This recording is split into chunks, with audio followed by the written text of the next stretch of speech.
Good morning प्यारे दोस्तों, स्वागत है आपके अपने पसंदीदा channel amazing fact of JLP solution.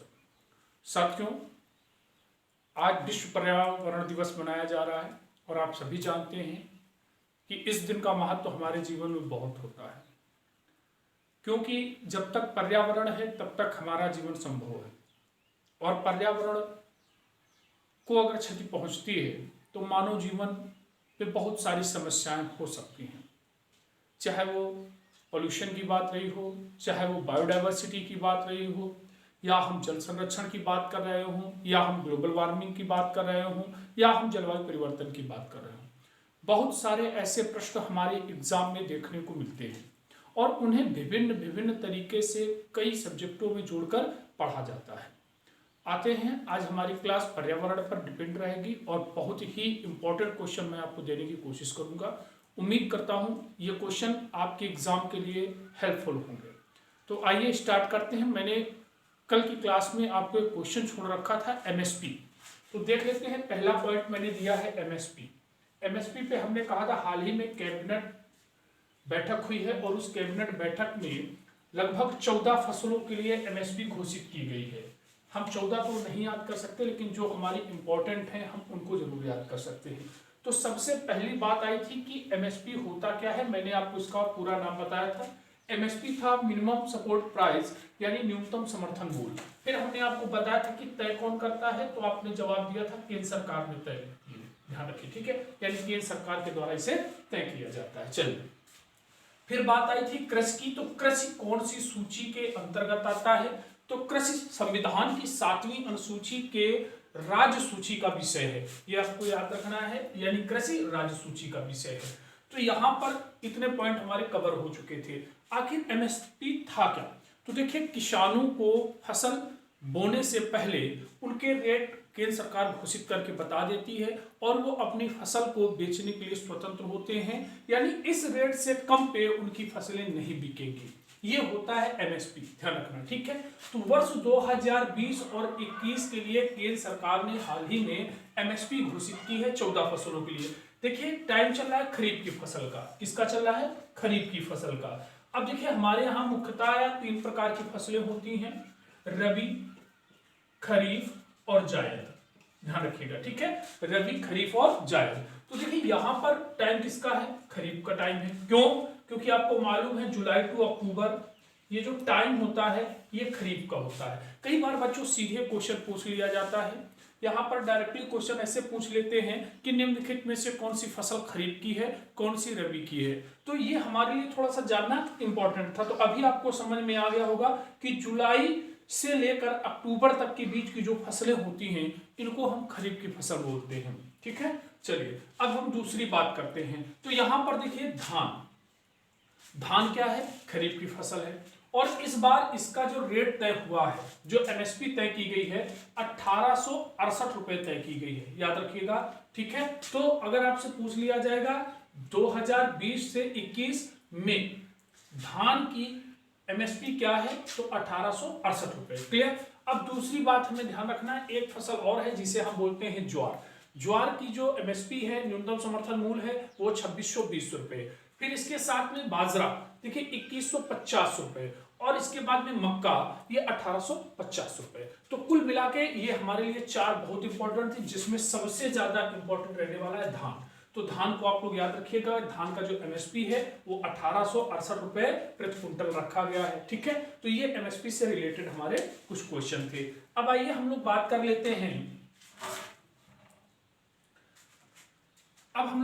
लेते हैं विश्व पर्यावरण दिवस की। तो देखिए, आपसे आमतौर पर ये क्वेश्चन पूछा भी गया है और कई बार देखने को भी मिला है कि विश्व पर्यावरण दिवस कब मनाया जाता है। तो बच्चों, विश्व पर्यावरण दिवस 5 जून को मनाया जाता है। अब देखिए, विश्व पर्यावरण दिवस क्यों मनाया जाता है और ये कब से मनाया गया, ये हमारे लिए इंपॉर्टेंट रहेगा।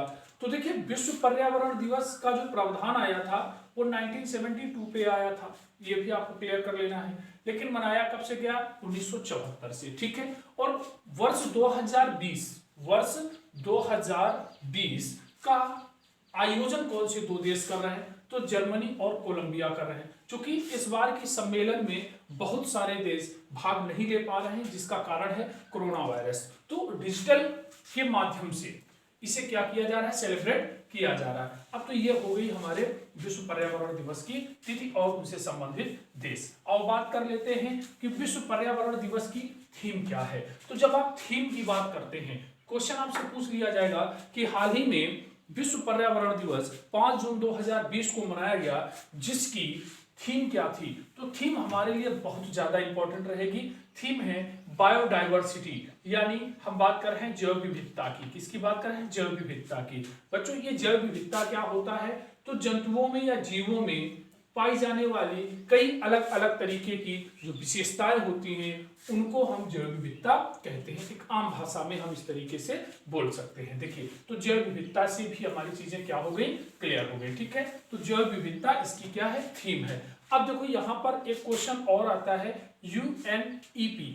अब देखिए यूएनईपी पर्यावरण से रिलेटेड एक संस्था है, आपके लिए महत्वपूर्ण हो सकती है। कई बार आपसे पूछ सकते हैं कि इसका पूरा नाम क्या है, यूएनईपी का पूरा नाम क्या है। तो यूएन आपको याद रखना है, बहुत आसान है। यूएन से आपको मालूम हो गया यूनाइटेड नेशन।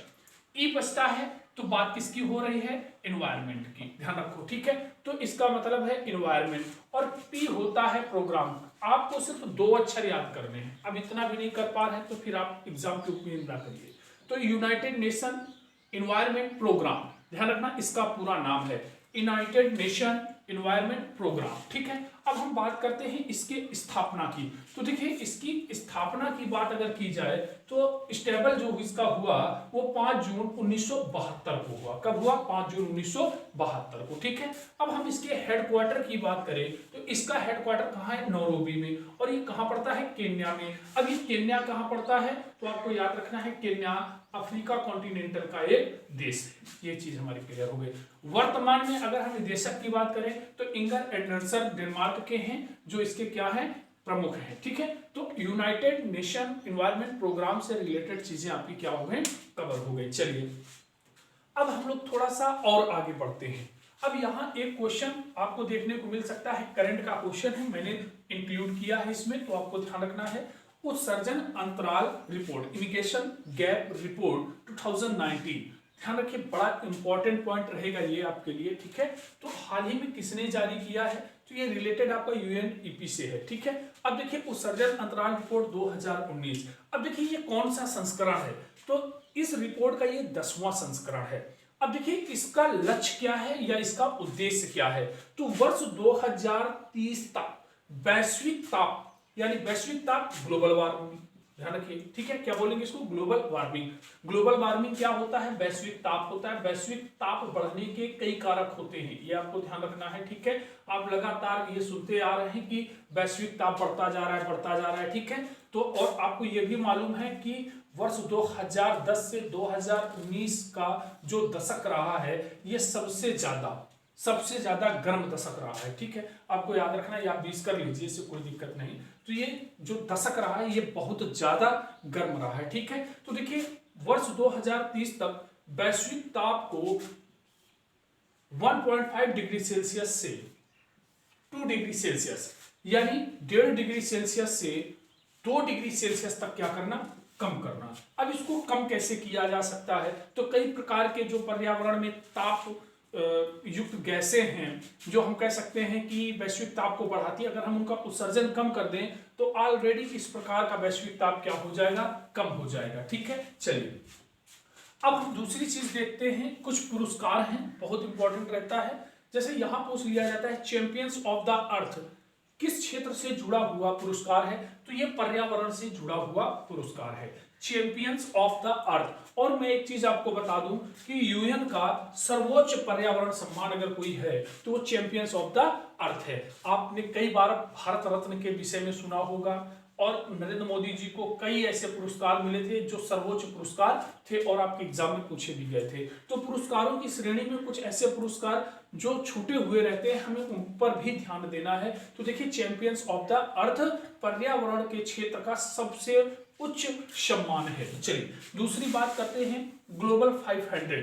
तो जब हम ग्लोबल 500 की बात करेंगे तो यहाँ पर एक पॉइंट हमें और कवर कर लेना है। देखिए ग्लोबल 500 पुरस्कार किस क्षेत्र में दिया जाता है, तो ये पर्यावरण के क्षेत्र में दिया जाता है। किस संस्था के द्वारा दिया जाता है, तो यूएनईपी के द्वारा दिया जाता है। दोनों चीजें हमारी क्या हो गई, क्लियर हो गई। अब हम बात करते हैं ग्रीन हाउस गैसों के उत्सर्जन में कमी। देखिए इस रिपोर्ट के अनुसार ये कहा गया है कि आपको ग्रीन हाउस गैसों में क्या करना है, कमी करना है। लगभग कितनी कमी करना, 1.5% तक, ध्यान रखिए, ठीक है। तो अब आओ हम लोग बात कर लेते हैं ये ग्रीन हाउस गैसें होती क्या है। तो ग्रीन हाउस गैसों से रिलेटेड बहुत सारे क्वेश्चन आपके एग्जाम में मिलते रहे हैं। ग्रीन हाउस गैसेस, ठीक है। अब देखिए ग्रीन हाउस गैसों की अगर हम बात करें तो हमारे लिए एक छोटी सी ट्रिक आती है, मीना को जलवाओ, ठीक है। पहले आप इसको समझ लीजिए, फिर मैं बताता हूं ग्रीन हाउस गैसें क्या है। तो जैसे हमारा एक हो गया मीथेन, मीथेन हमारे लिए तापयुक्त गैस है। दूसरा देखिए नाइट्रस, नाइट्रस भी हमारा ग्रीन हाउस गैस है। कार्बन डाइऑक्साइड, ये भी ग्रीन हाउस गैस है। और देखिए जलवाष्प और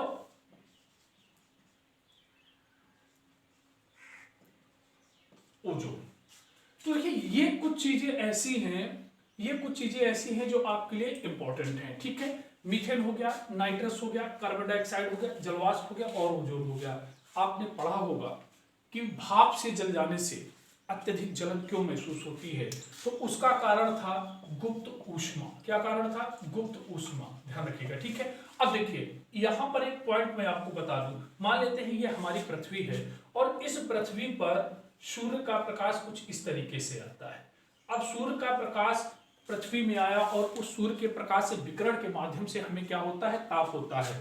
तो जब कभी भी प्रकाश किसी पिंड पे पड़ता है तो उस पिंड से वापस होता है, परिवर्तित होता है, ये आपको ध्यान रखना चाहिए, परिवर्तित होता है। भाई कारण क्या है, परावर्तन, ध्यान रखिए। परावर्तन के कारण ही कोई वस्तु हमें दिखाई पड़ती है। मान लीजिए जैसे कि बोतल रखी और उस बोतल पे हमने टॉर्च लगाई, तो टॉर्च की किरण जब उस पे जाके टकराएगी और हमारी आंखों को संवेदित करेगी, तभी तो हमें दिखाई पड़ेगा ना कि हाँ ये बोतल है, ठीक है। तो ये चीज आपको याद रखना। तो पृथ्वी में इसे हम हीट बजट भी कहते हैं, उष्मा बजट भी कहते हैं, ध्यान रखिएगा। तो ये कुछ रिफ्लेक्ट करती है इस तरीके से। अब देखिए पृथ्वी का अपना वायुमंडल है। अब पृथ्वी के वायुमंडल में कुछ ऐसी गैसें हैं जो ताप को एब्जॉर्ब करती हैं, ताप का अवशोषण करती है। जैसे मीथेन हो गया, नाइट्रस हो गया, कार्बन डाइऑक्साइड हो गया, जलवाष्प हो गया, ओजोन हो गया। ये क्या करती हैं कि ये पूर्ण रूप से पूर्णतया जितना ताप आया उतने ताप को वापस नहीं जाने देती हैं। अगर हमारे वायुमंडल में मीथेन, नाइट्रस, कार्बन डाइऑक्साइड, जलवाष्प और ओजोन की मात्रा सब ज्यादा हो जाए, अत्यधिक हो जाए, तो जाहिर सी बात है कि पृथ्वी पे आने वाला ताप ऊपर नहीं जा पाएगा। यही कारण है कि कई बार आपसे ये क्वेश्चन पूछा गया है कि पृथ्वी का गर्म कंबल किसे कहा जाता है, तो कार्बन डाइऑक्साइड को पृथ्वी का गर्म कंबल कहा जाता है। देखिए अब अगर हम अवशोषण की बात करें तो पृथ्वी में ओजोन परत पाई जाती है और इस ओजोन परत को आपने कई बार पढ़ा होगा। अब देखिए यहां पर आपको मालूम हो चाहिए कि सूर्य के साथ जब परावैंगनी किरणें पृथ्वी में प्रवेश करती हैं तो वो ओजोन के द्वारा अवशोषित कर ली जाती हैं। अभी बहुत सारे मैं संस्थान जब इसके विषय में पढ़ाऊंगा तो ओजोन के विषय में और बहुत सारी आपको जानकारी दूंगा। तो वो क्या करता है, एब्जॉर्ब करता है। तो कहीं ना कहीं मैं ये कह सकता हूं कि ये सभी जो गैसें हैं ये ताप को अवशोषित करती हैं और जब ये ताप को अवशोषित करती हैं तो हमारी पृथ्वी क्या होती है, गर्म होती है। तो इनकी अधिकता की वजह से आज ग्लोबल वार्मिंग जैसे इश्यूज बहुत ज्यादा चर्चा में है, ठीक है। तो वो चीज हमें यहां से लेना था। तो ग्रीन हाउस गैसों के उत्सर्जन में क्या करना है, कमी। चलिए अब हम दूसरी बात करते हैं। एक पुरस्कार और है जो यूएनईपी के द्वारा क्या किया जाता है, यूएनईपी के द्वारा इसे मान्यता प्रदान की जाती है। मान लीजिए कई बार आप लोगों ने संगठन के विषय में पढ़ा होगा, कई बार आपने संस्था के विषय में पढ़ा होगा और कई बार आपने किसी व्यक्ति के विषय में पढ़ा होगा, ठीक है। तो देखिए अगर यहां से हम क्वेश्चन आपको ले ले तो चाहे वो चिपको आंदोलन की बात रही हो या हम कह सकते हैं कि यहाँ पर नर्मदा बचाओ की बात हो रही हो या हम जल संरक्षण की बात करें और इस जल संरक्षण में आपने एक व्यक्ति का नाम पढ़ा था, राजेंद्र सिंह, जिन्हें भारत का वाटरमैन कहा जाता है। देखिए ये सारी चीजें कहीं ना कहीं पर्यावरण से ही जुड़ी हुई हैं। भारत सरकार बहुत सारा धन पर्यावरण को सुरक्षित करने में दे रही है। ठीक है, तो ये चीजें आपको ध्यान रखना है। यहाँ एक पुरस्कार आता है सस्कावा पुरस्कार, ध्यान रखिए सस्कावा पुरस्कार। ये पर्यावरण के संरक्षण व सतत विकास को मान्यता देता है। जो इसके साथ में व्यक्ति जुड़ा हो या संस्था जुड़ा हो उसे ये क्या करता है, मान्यता प्रदान करता है। तो आज हमारे पर्यावरण से ये महत्वपूर्ण प्रश्न थे। भाग 2 में इनसे संबंधित जितने भी समझौते हुए हैं उनको हम लेकर आएंगे, तब बहुत सारी चीजें आपकी और क्लियर होंगी।